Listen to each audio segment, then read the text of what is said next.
Bonjour à tous, bienvenue pour cette nouvelle vidéo. Aujourd'hui, nous allons voir un exercice important avec une étude de parité d'une fonction et la position relative de la fonction par rapport à une asymptote.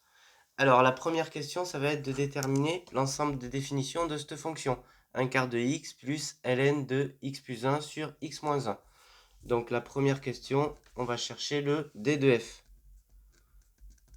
Alors, la fonction x, elle est définie sur toute R, donc pour l'instant, on s'en fiche. Ça va être la fonction ln de x. Donc, on sait que la fonction ln de x, elle est définie pour tout x qui appartient à 0 ouvert plus l'infini. Et donc, ce qu'on va faire, c'est qu'on va étudier le x plus 1 sur x moins 1 pour avoir sur 0 plus l'infini l'ensemble de définitions de la fonction ln. Donc, on va faire un petit tableau de signes. Donc sur moins l'infini plus l'infini, pour l'instant on ne sait pas sur quel ensemble c'est défini. Et on va faire une ligne avec x plus 1, une ligne avec x moins 1. Et la dernière ligne, ça va être x plus 1 sur x moins 1. Donc voilà, quelque chose de facile. Donc, pour la première ligne x plus 1, on va chercher la valeur qui annule, ça va être moins 1. Et après, pour x moins 1, la valeur qui annule, ça va être 1. Donc on place les zéros. Après on cherche une valeur au-dessus ou au-dessous, n'importe. On va chercher le 0 pour ici.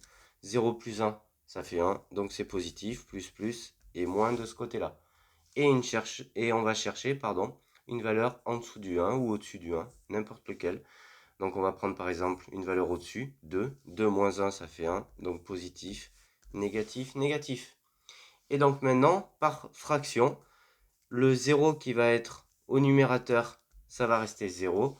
Et le 1 qui est au dénominateur, ben lui, comme on n'a pas le droit de diviser par 0, ça va être une valeur interdite. Et donc après, par multiplication ou par fraction, moins par moins, ça fait plus par moins, ça fait moins, et plus par plus, ça fait plus. Et donc on sait, donc maintenant on va revenir à la fonction ln, on sait que la fonction ln est définie pour x qui appartient à 0 ouvert plus l'infini. Donc on va regarder les valeurs. Ben, ça va être sur cet intervalle-là, sans prendre le moins 1, parce que le 0 n'est pas inclus.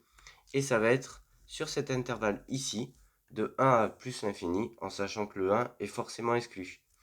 Et donc, d de f, ça va être moins l'infini, moins 1, ouvert, union, 1, ouvert, plus infini. Donc voilà comment on fait pour déterminer l'ensemble de définitions facilement d'une fonction. Donc la deuxième question, ça va être l'étude de la parité. L'étude de la parité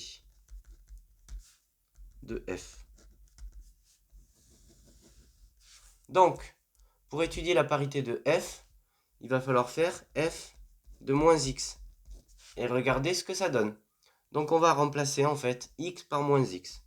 Donc ça fait 1/4 que multiplie moins x, plus ln de moins x plus 1 sur moins x moins 1. Donc voilà l'étude de la parité. La première chose à faire, c'est faire f de moins x. Alors maintenant, on va aller plus loin, forcément. Donc ça fait moins 1/4 de x, plus ln. Alors, on va factoriser par moins 1. Moins 1, facteur de x moins 1, sur moins 1, facteur de x plus 1. Donc c'est la première chose à faire. Pourquoi on fait ça en fait? C'est pour faire apparaître le x plus 1 sur x moins 1. Pour revenir en fait sur la fonction et voir ce que ça fait. Pourquoi? Parce que quand on étudie la parité, si f de moins x égale à f de x, ça veut dire que la fonction sera paire. Si f de moins x égale à moins f de x, la fonction sera paire. Et si f de x est différente de f de moins x, de f de x ou moins f de x, ben, il n'y aura pas de parité. Donc elle sera ni paire ni impaire. Donc moins 1/4 de x plus ln de... Alors le moins 1 sur moins 1, ben forcément, ça se simplifie. Et ça fait x moins 1 sur x plus 1. Donc voilà où on arrive. Alors maintenant, l'idée en fait, ça va être de remonter, comme je viens de l'expliquer, à ce f de x. Là, on a ln de x moins 1 sur x plus 1. Et nous, on sait que c'est ln de x plus 1 sur x moins 1. Et là, maintenant, on va faire par rapport aux propriétés de ln. Moins 1 quart de x. Alors, ln de a sur b, je vais l'écrire ici, et bien c'est moins ln de b sur a. Donc voilà ce qu'on va utiliser.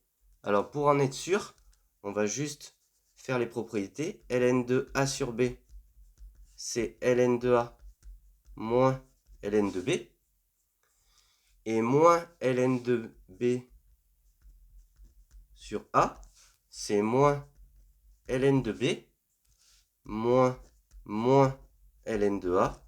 Et donc ça fait moins ln de b plus ln de a, ln de a moins b.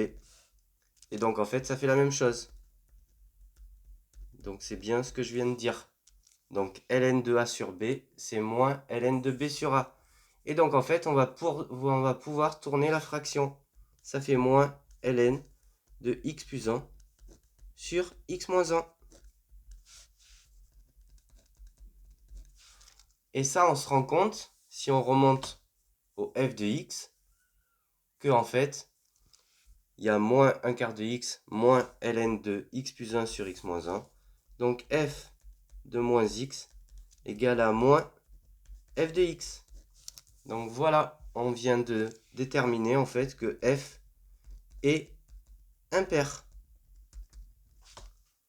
Donc f de moins x égale à moins f de x. Donc f est impair. Et donc que peut-on en déduire sur la courbe C? En fait, ce qu'on peut dire, c'est que la courbe C, donc C de f, la courbe qui représente la fonction, est symétrique par rapport à l'origine de notre repère. Donc voilà ce qu'on peut en déduire. Voilà ce qu'on peut en déduire quand la fonction est impaire. La courbe sera symétrique par rapport à l'origine du repère. Alors maintenant, dans la troisième question, on va parler d'asymptote. Donc, on nous demande, dans la troisième question, de démontrer que la droite d'équation y égale 1 quart de x est asymptote.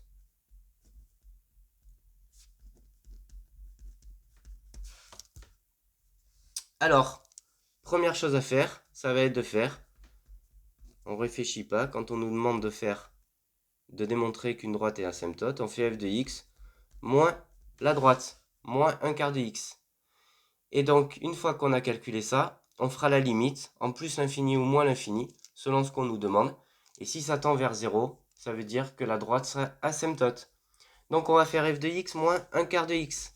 Donc ça fait 1 quart de x moins 1 quart de x plus ln de x plus 1 sur x moins 1. Et donc les 1 quart de x, il simplifie. Et ça fait ln de x plus 1 sur x moins 1. Et maintenant, on va faire la limite, du coup. Alors, la limite de ln de x plus 1 sur x moins 1 en plus l'infini, quand x tend vers plus l'infini. On va commencer par celle-ci. Donc, on va factoriser le x plus 1 et le x moins 1 par x. X facteur de 1 plus 1 sur x facteur de 1 moins 1 sur x. Quand x tend vers plus l'infini. Ça fait limite de ln. Alors, les x se simplifient. En plus l'infini, 1 sur x, ça va tendre vers 0. Moins 1 sur x, ça va tendre aussi vers 0. Et en fait, la limite, ça va être ln de 1 sur 1. Quand x tend vers plus l'infini. Et donc, en fait, c'est ln de 1. Et ln de 1, on sait que c'est 0. Donc, quand x tend vers plus l'infini, la limite va tendre vers 0. Donc, 1 quart de x sera asymptote de la fonction quand x tend vers plus l'infini. on va faire pareil en moins l'infini. Et ce qu'on va se rendre compte, c'est que c'est exactement la même chose. X plus 1 sur X moins 1 égale à limite de ln, pareil que tout à l'heure, 1 plus 1 sur X, X dans 1 moins 1 sur X.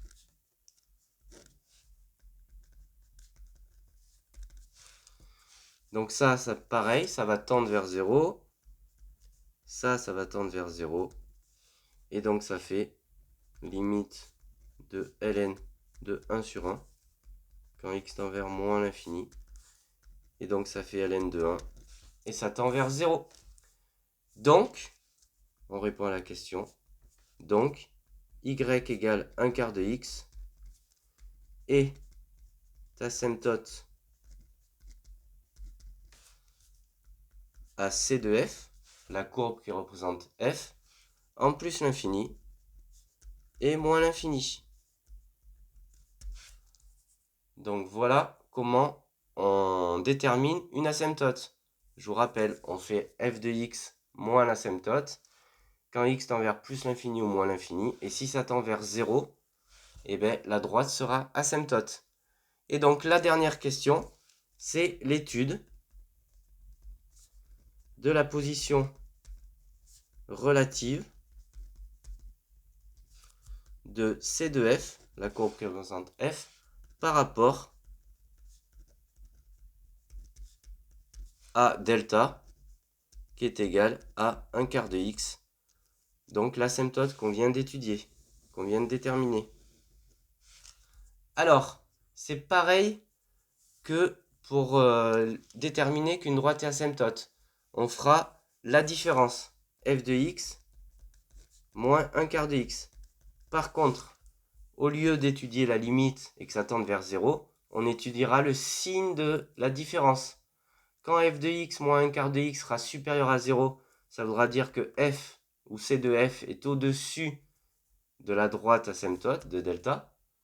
Et quand f de x moins 1 quart de x sera inférieur à 0, c de f sera au-dessous de la droite delta qui est asymptote. Donc f de x moins 1 quart de x, on vient de dire que c'était ln de x plus 1 sur x moins 1. Et donc maintenant, on va faire le signe de ça. Alors, je vous rappelle que d de f, c'est moins l'infini moins 1 ouvert union 1 plus l'infini. Donc, ce qu'on va faire, c'est que on va étudier pour x qui est supérieur à 1 et pour x qui est inférieur à moins 1. Donc, on va commencer pour x qui sera supérieur à 1, par exemple. X supérieur à 1. Donc, pour x supérieur à 1, en fait, on a x plus 1 qui est supérieur à x moins 1 qui sera supérieur à 0. Et donc, en fait, x plus 1 sur x moins 1 sera supérieur à 1. Donc, ln de x plus 1 sur x moins 1 sera supérieur à ln de 1. Et donc, ln de 1, ça vaut 0.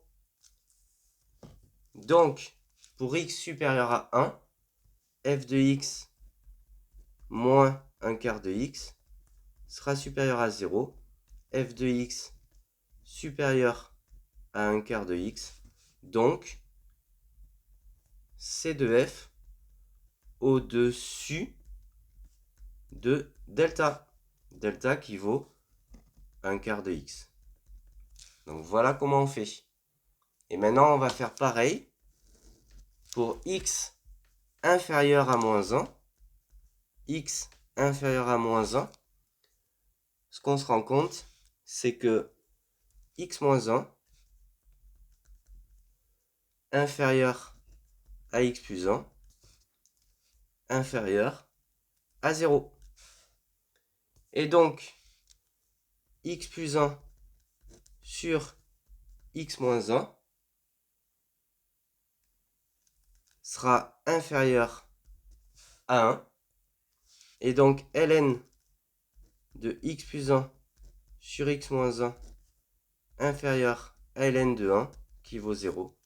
Et donc f de x moins 1 quart de x inférieur à 0.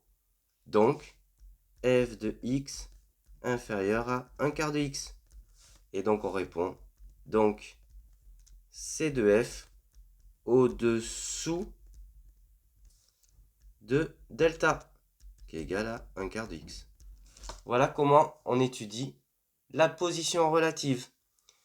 Donc on reprend la fonction f moins 1 quart de x, la différence, comme pour déterminer l'asymptote. Et cette fois-ci, on étudie le signe. Donc là, en l'occurrence, le signe de ln de x plus 1 sur x moins 1. Donc quand x sera supérieur à 1, c de f sera au-dessus de delta. Et quand x sera inférieur à moins 1, c de f sera au-dessous de delta. Donc voilà, donc j'espère que cette vidéo vous aura plu, vous aura aidé. N'hésitez pas à vous abonner, on est de plus en plus nombreux sur la chaîne. Je vous en remercie profondément et je vous souhaite à tous une bonne journée et bon maths. Merci.